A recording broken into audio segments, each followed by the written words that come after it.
Muito bem, que a graça e a paz de nosso Senhor Jesus Cristo esteja com cada um. Amém. Irmãos, graças a Deus, mais uma vez estamos reunidos e hoje a igreja está bem cheia, né? Graças a Deus. Mesmo assim ainda falta bastante pessoas, viu? Bastante irmãos, mas graças a Deus pelos que já tem. Louvamos ao Senhor por isso. Encorajo os irmãos a sempre perseverarem, para estarem aqui juntamente conosco, para estimularmos ao amor, às boas obras, né? Como a palavra de Deus nos manda. Muito bem, nós vamos meditar hoje em Colossenses, dar continuidade à nossa exposição nessa carta de Paulo aos Colossenses. Hoje nós vamos meditar nos versículos 1 a 23. Eita, tá derramando aqui.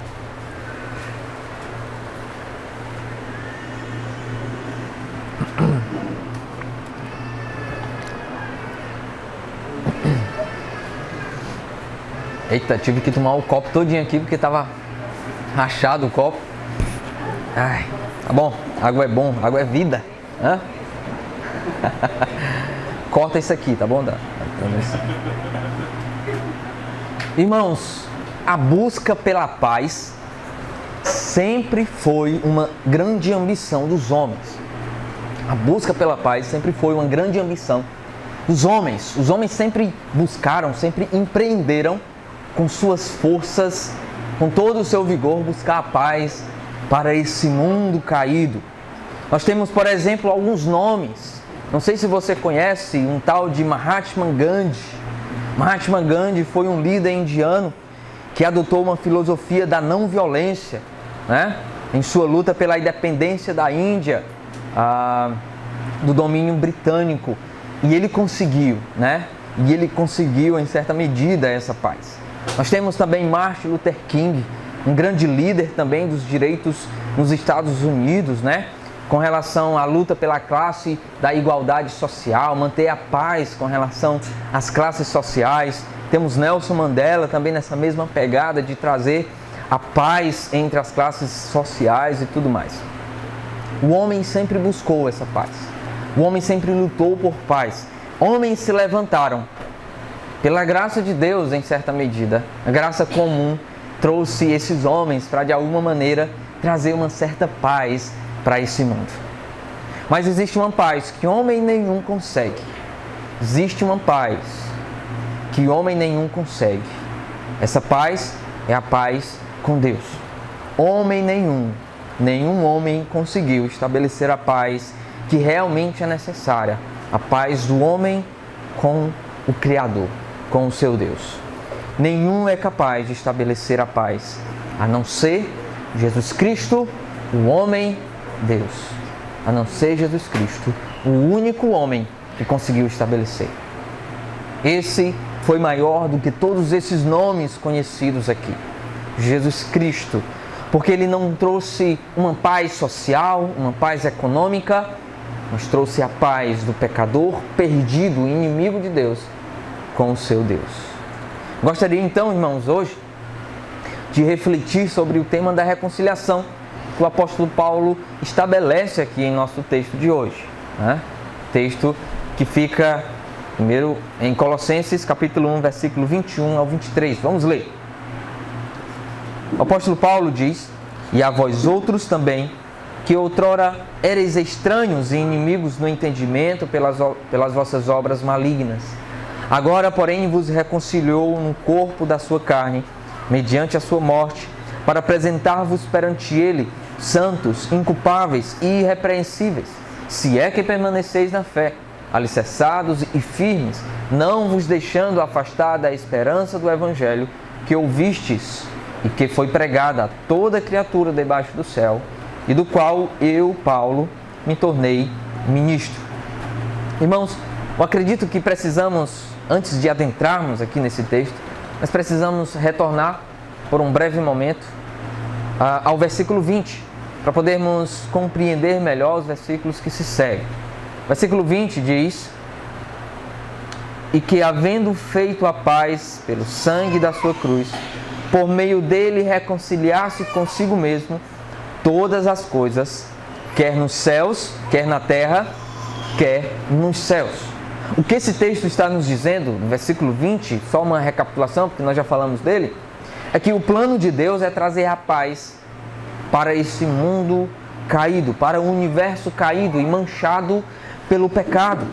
Trazer todas as coisas, de uma vez por todas, para o senhorio, para debaixo dos pés de Cristo. Ou seja, a sujeição completa de todas as coisas, nos céus e sobre a terra, ao Senhor Jesus Cristo. Essa é o objetivo de Deus ao enviar Jesus Cristo. Trazer a paz, a reconciliação de todas as coisas. Irmãos, no entanto, enquanto a reconciliação universal, como já mencionamos nas pregações anteriores, essa reconciliação universal de todas as coisas só ganhará o seu ápice somente na segunda vinda do Senhor Jesus Cristo. A igreja já desfruta dessa reconciliação. Apesar de essa reconciliação universal que o apóstolo Paulo aponta aqui ter o seu ápice, a sua plenitude na segunda vinda do Senhor Jesus Cristo, essa igreja, o povo de Deus, já experimenta, já desfruta dessa paz, dessa reconciliação que o Senhor trouxe já no tempo presente. Ou seja, irmãos, Paulo não quer que os crentes pensem que essa obra de reconciliação é algo que fica ou que está reservado somente para uma realidade futura, distante. Ele quer que os crentes saibam que essa obra reconciliadora, a obra de Cristo na cruz, já começou na vida dos crentes. Apesar de essa obra ganhar o seu ápice completo, em todas as coisas convergirem-se a Cristo, em obediência a Cristo, essa obra já começou na vida da igreja, como já bem pontuamos nos sermões passados.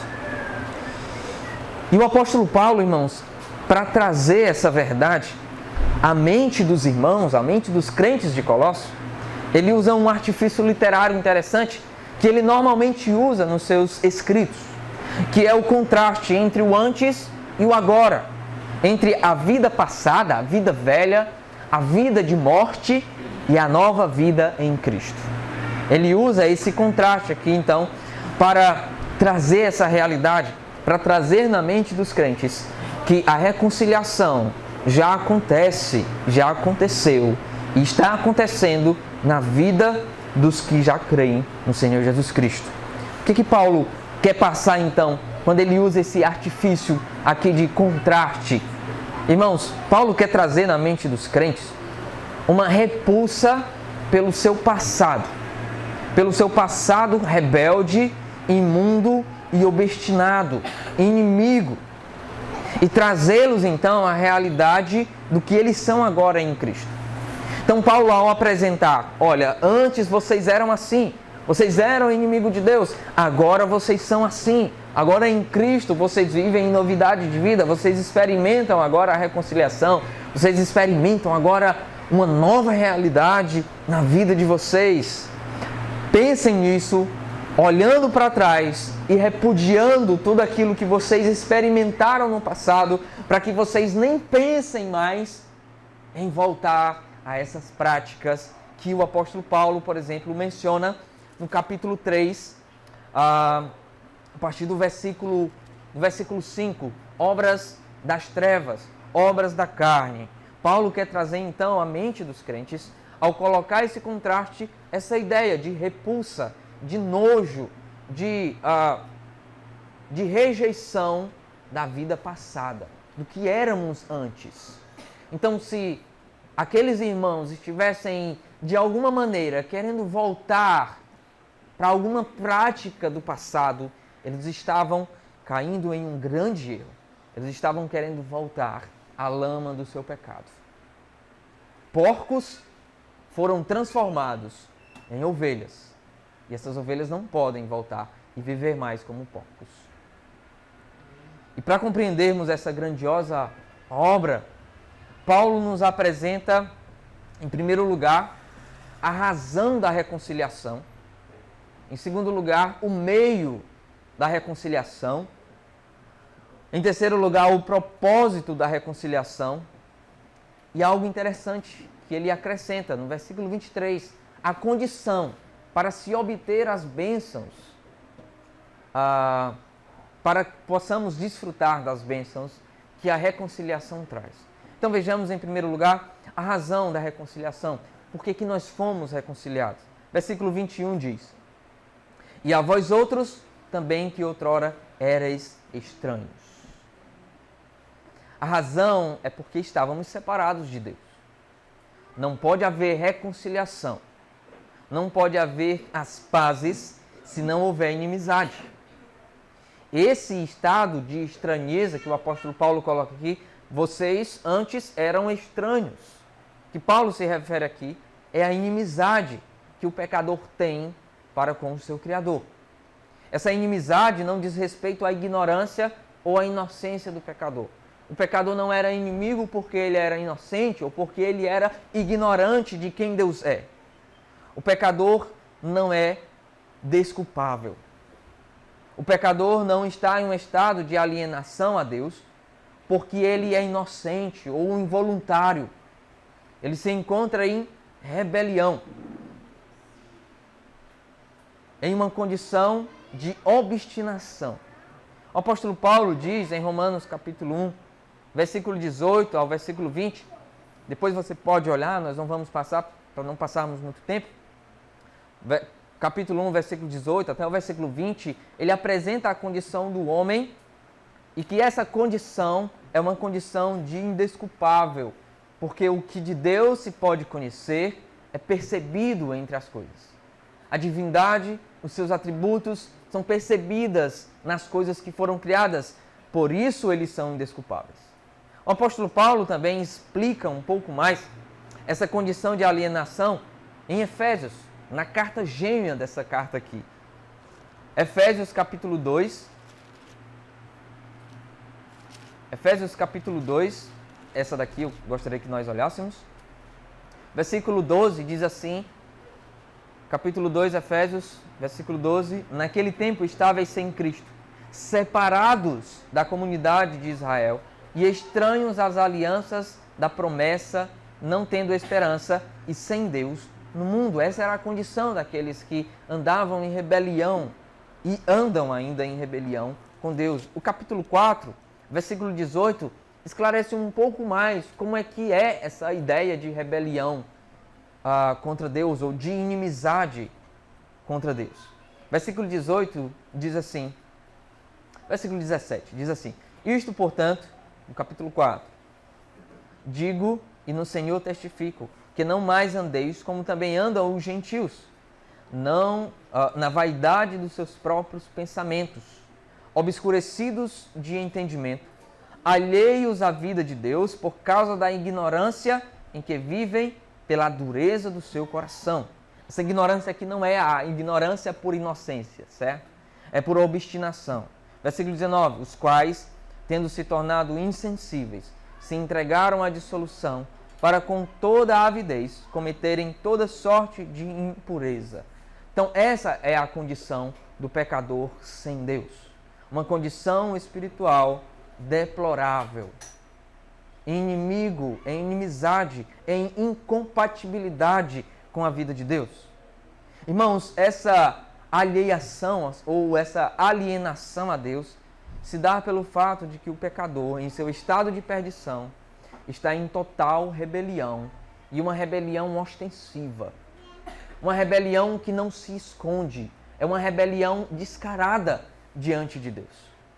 E essa hostilidade não é um ato meramente externo, não é causado apenas pelos seus comportamentos. O pecador não é pecador porque ele se comporta como um pecador. Ele se comporta como um pecador por causa da disposição do seu coração.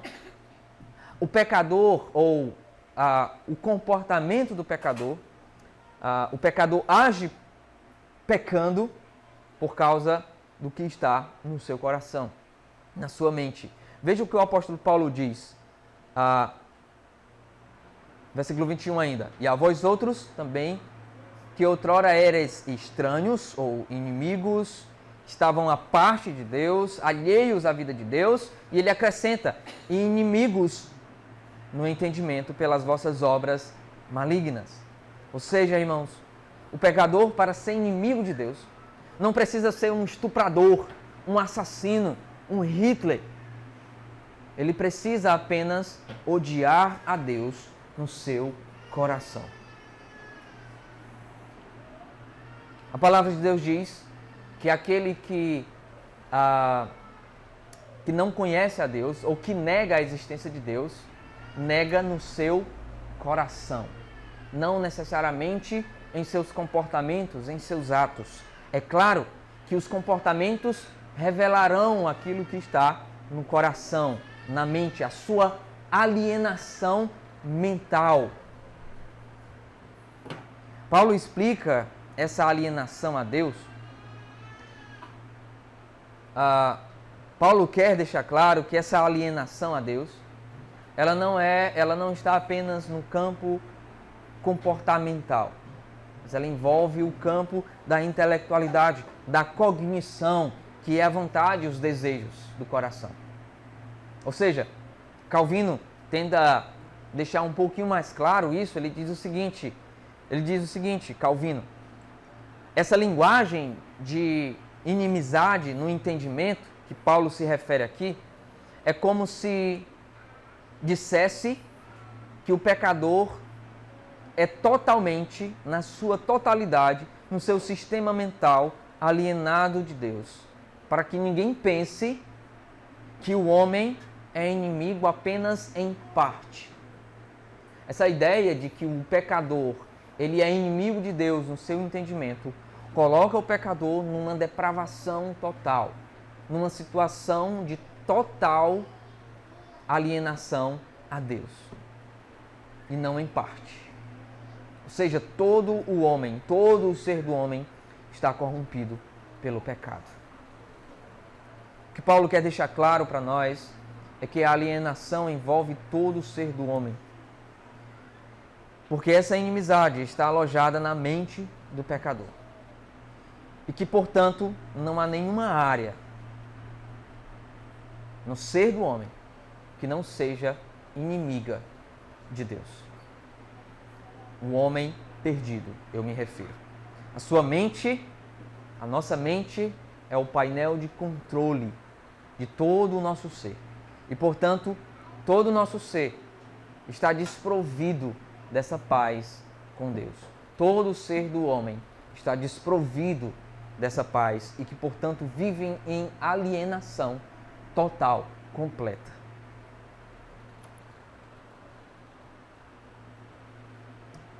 E o que é externalizado, portanto, nas suas más obras.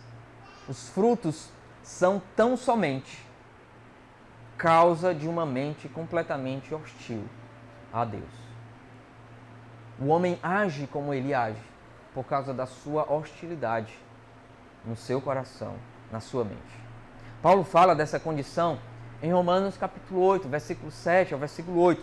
Eu vou ler aqui na versão NVT para deixar um pouquinho mais claro. A versão NVT diz assim: pois a mentalidade da natureza humana é sempre inimiga de Deus. Nunca obedeceu às leis de Deus e nunca obedecerá. Por isso, aqueles que ainda estão sob o domínio de sua natureza humana, ou seja, estão alienados de Deus, não podem agradar a Deus de maneira alguma. Acréscimo meu aí. Essa inimizade abrange não somente a inimizade homem com Deus, afeta também homem com o seu próximo, homem com o homem. A inimizade com Deus se estende em todos os âmbitos do relacionamento humano. A inimizade consigo mesmo, essa falta de paz no seu coração, é resultado de um relacionamento quebrado com Deus, de inimizade com Deus. Apesar de Paulo não mencionar, irmãos, a extensão ou a abrangência dessa alienação, dessa inimizade, nesse versículo aqui, nós podemos perceber nos versículos que se seguem, por exemplo, capítulo 3, versículo 13 a versículo 5, uma exortação à busca por paz. Ele menciona a paz que Deus estabeleceu em Cristo e que, portanto, revela a necessidade dessa, a realidade dessa inimizade, não somente com Deus, mas num sentido horizontal também. Essa paz com o homem. Irmãos, o apóstolo Paulo fala tudo isso para apresentar a nós que a reconciliação com o pecador, ela é muito mais gloriosa do que a reconciliação com o universo. Porque o homem se encontrava em um estado de rebelião e ódio para com Deus. E Deus reverte isso. Deus torna um homem amigo de Deus, ou Deus se torna amigo do homem por causa da sua iniciativa em buscar reconciliar-se com o pecador. Ela é gloriosa mais do que essa reconciliação futura de todas as coisas, porque ela já acontece, ela já está acontecendo na vida dos pecadores. E qual o meio pelo qual Deus utiliza, ou Deus vai até o homem? É claro, por meio de Jesus Cristo. O meio pelo qual Ele estabelece a paz, torna esse homem inimigo, hostil, em um homem que ama a Deus, é a pessoa do Senhor Jesus Cristo. Então Paulo agora nos apresenta o meio para a reconciliação. Versículo 22.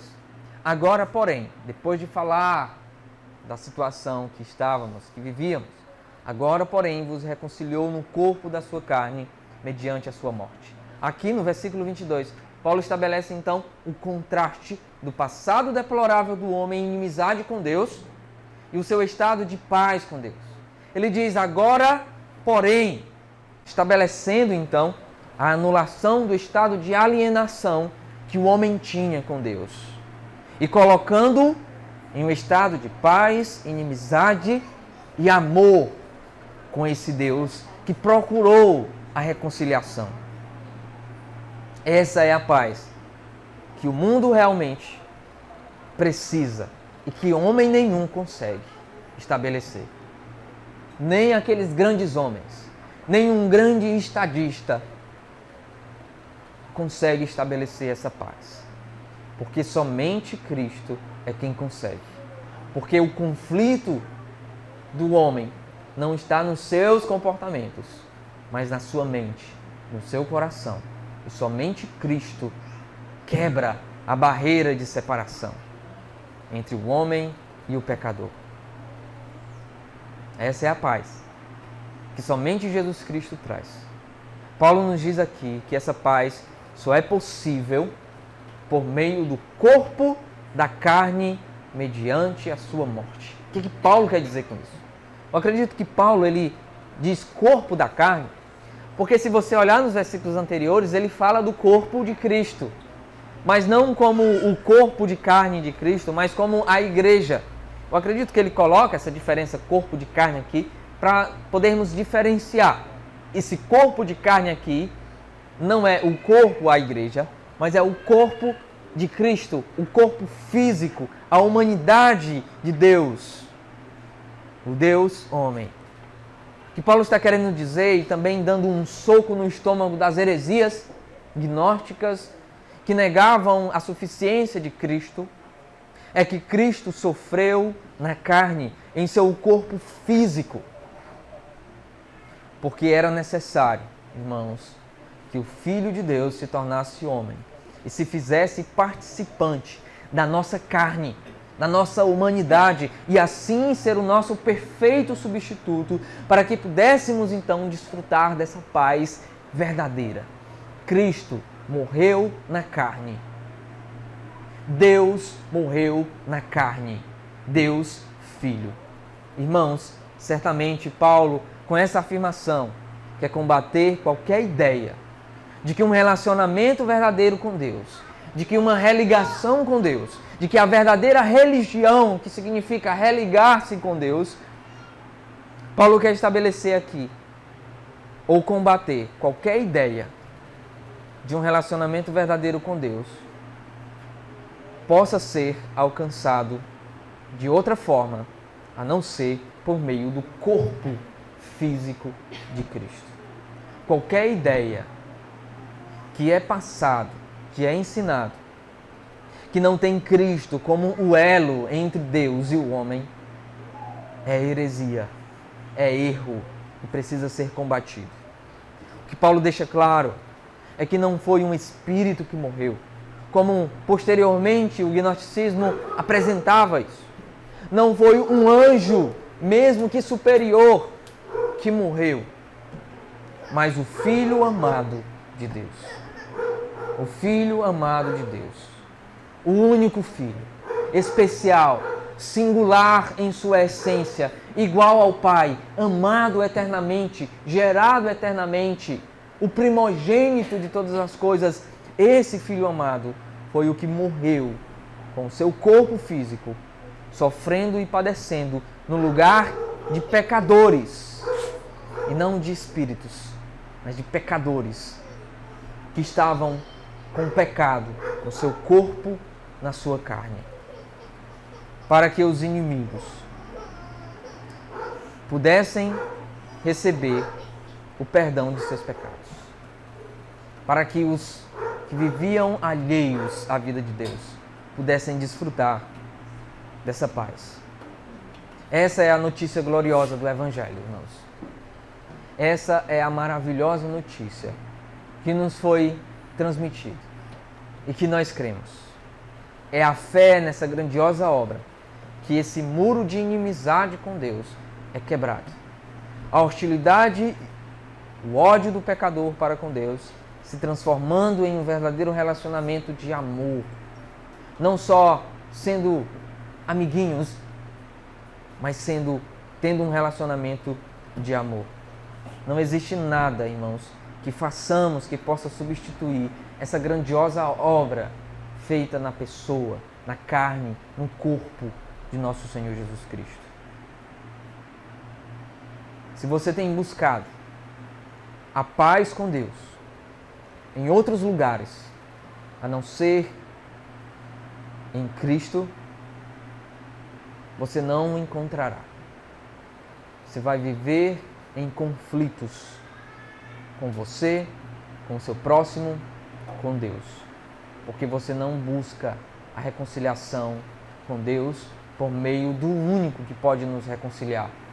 Só existe um mediador entre os homens, pelo qual importa, não é esse versículo, pelo qual importa que sejamos salvos, Jesus Cristo. Jesus Cristo, homem. Essa é a mensagem de reconciliação. E nós somos portadores disso. Coríntios nos diz, 2 Coríntios, capítulo 5, versículo 18, versículo 19, que nós somos ministros da reconciliação. Como se Deus exortasse por nós. Nós somos instrumentos. Nós somos instrumentos como o apóstolo Paulo é. No versículo 23, no finalzinho, eu vou mencionar, talvez a gente não vai adentrar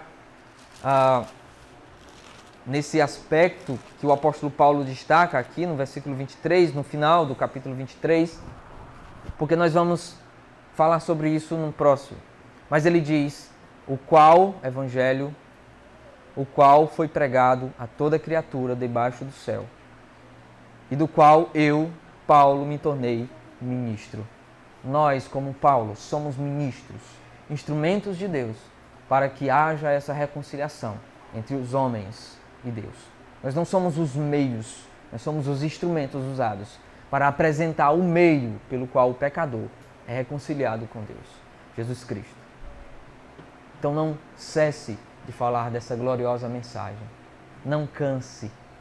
Fale, não se cale.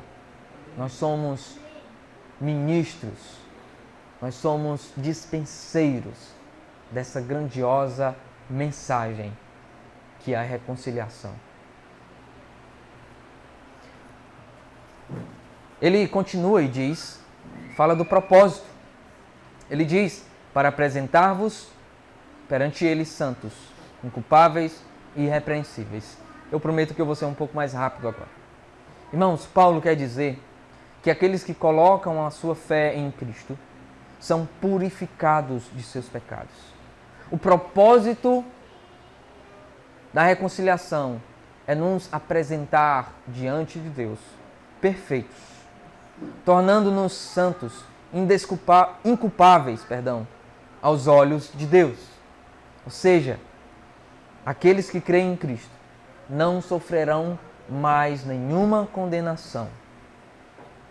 Como bem o apóstolo Paulo diz em Romanos capítulo 8.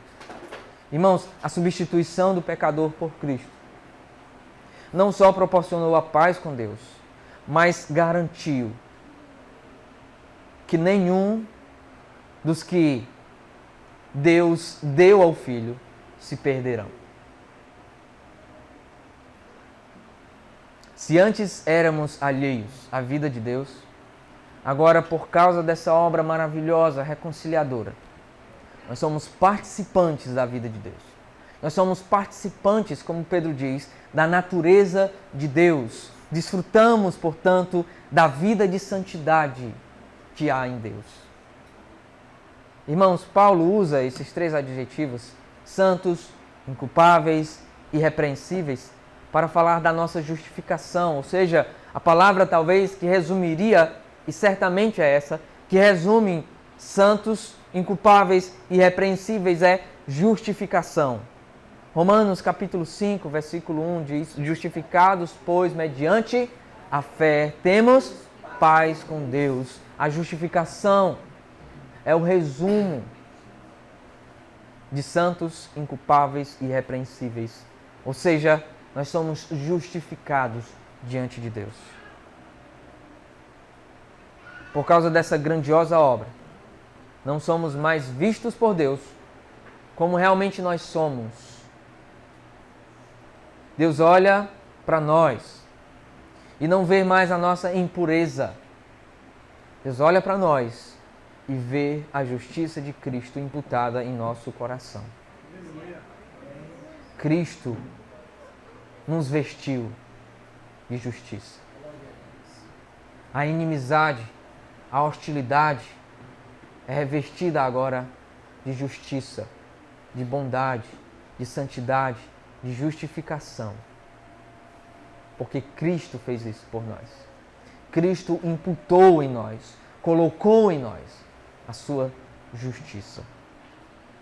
Mas apesar, irmãos, da palavra justificação, resumir essas 6 palavras, Paulo não usa essa palavra justificação aqui. Ele não quer resumir. Ele descreve, ele detalha que essa reconciliação nos proporcionou, teve como propósito nos tornar santos, inculpáveis e irrepreensíveis. Paulo quer descrever aqui as facetas da nossa nova condição diante de Deus. A reconciliação nos tornou santos, que quer dizer separados para Deus. Fomos separados quando pecamos, distanciados de Deus por causa dos nossos pecados, das nossas transgressões, mas agora Deus nos chama para ser seu, exclusivamente seu, povo santo, propriedade santa, exclusiva de Deus. Nós somos santos. Nós não somos santos porque nós somos melhores. Nós somos santos porque o melhor nos tornou santo. Cristo Jesus Cristo, o nosso Deus. Nós somos inculpáveis também. Inocentes aos olhos de Deus. É isso que essa palavra quer dizer. Nós somos inculpáveis. O que nos condenava foi cravado na cruz. Jesus Cristo diz no capítulo, Paulo diz no capítulo 2, versículo 13, a vós outros, que estáveis mortos pelas vossas transgressões e pela incircuncisão da vossa carne, vos deu vida juntamente com ele, perdoando todos os nossos delitos, tendo cancelado o escrito de dívida que era contra nós e que constava de ordenanças, o qual nos era prejudicial, removeu inteiramente, cravando na cruz, e despojando todo o principado e potestade, publicamente os expôs ao desprezo, triunfando deles na cruz. Nós somos indesculpáveis, porque Deus nos perdoou, cancelou o escrito de dívidas que era contra nós. Mas ele diz ainda que essa reconciliação proporcionou não só santidade, inculpabilidade, mas irrepreensibilidade. Ou seja, nós somos livres de qualquer acusação. Lembram do que Paulo diz em Romanos capítulo 8, que nenhuma condenação há para aqueles que estão em Cristo Jesus. Nós somos livres de qualquer acusação. Satanás não pode nos acusar agora justamente, porque nós somos irrepreensíveis, porque a justiça de Deus está agora sobre nós. Essa é a condição que Cristo nos apresentará também, num grande dia, em que Ele nos apresentará a Deus o Pai, perfeitos. Efésios capítulo 5 nos aponta esse texto aqui, não nos aponta apenas para o nosso estado presente, mas que esse estado presente ganhará perfeição na eternidade. Versículo 5, capítulo 5, versículo 25 de Efésios diz: Cristo amou a igreja e a si mesmo se entregou por ela, para que a santificasse, tendo-a purificado por meio da lavagem de água pela palavra, para apresentar a si mesmo igreja gloriosa, sem mácula, nem ruga, nem coisa semelhante, porém santa e sem defeito. Judas 24 diz: Ora, aquele que é poderoso para vos guardar de tropeços e para vos apresentar com exultação imaculados, perfeitos diante da sua glória. Em outras palavras, aqueles que foram reconciliados, irmãos, com Deus, vivem em novidade de vida, aguardando o dia em que, de uma vez por todas, seremos como Ele é, porque o veremos. 1 João capítulo 3, versículo 2. Essa é a nossa esperança. De chegarmos no céu, sermos bem recebidos, não por nossos méritos, mas por causa da justiça de Cristo. Enquanto isso, Ele está nos preparando, nos santificando, nos tornando inculpáveis e irrepreensíveis diante de Deus. Mas nós já experimentamos essa realidade hoje, nós somos santos diante de Deus. Nós precisamos então viver dessa maneira. A nossa santidade posicional diante de Deus deve necessariamente nos conduzir a uma vida de santidade aqui onde nós vivemos, na nossa terra.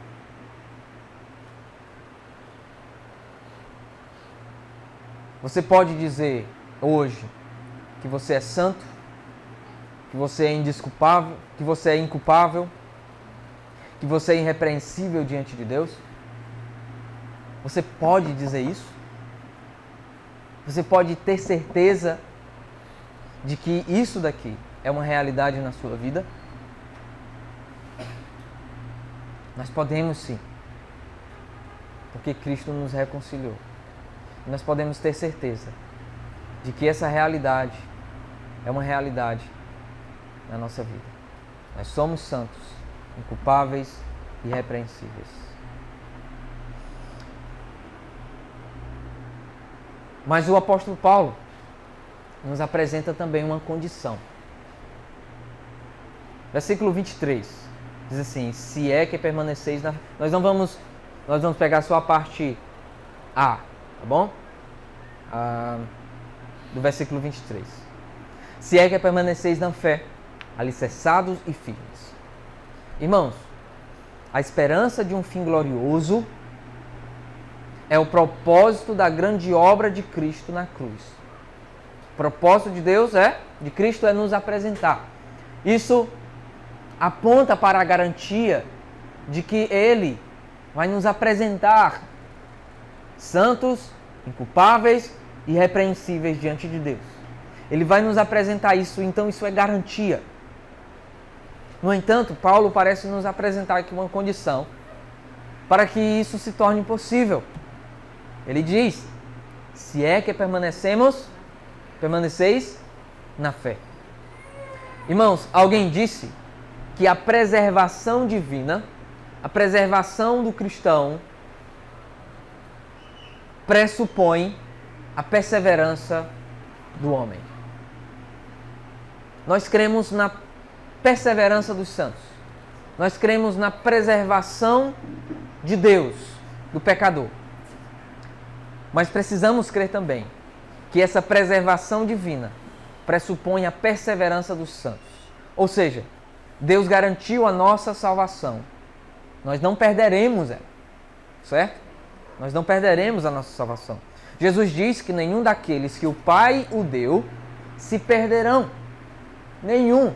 Ninguém as arrebatará das minhas mãos. Nós lemos também em Judas que ele nos apresentará o quê? Imaculados. No entanto, a Bíblia também nos apresenta a responsabilidade de desenvolvermos a nossa fé. Apesar da garantia da nossa preservação e perseverança, existe a realidade da nossa responsabilidade em desenvolvermos a fé.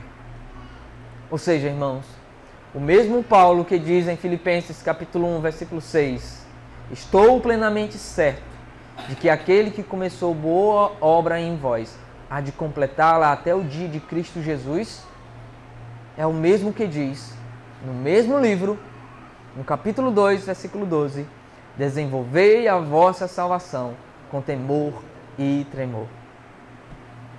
Irmãos, Paulo está genuinamente preocupado com os falsos mestres. Que eles consigam, de alguma maneira, ter sucesso contra os crentes aqui. No verso 2, ele mostra ainda mais essa preocupação, quando ele diz: cuidado, cuidado que ninguém vos venha a enredar com vãs filosofias e vãs sutilezas. Paulo realmente está preocupado.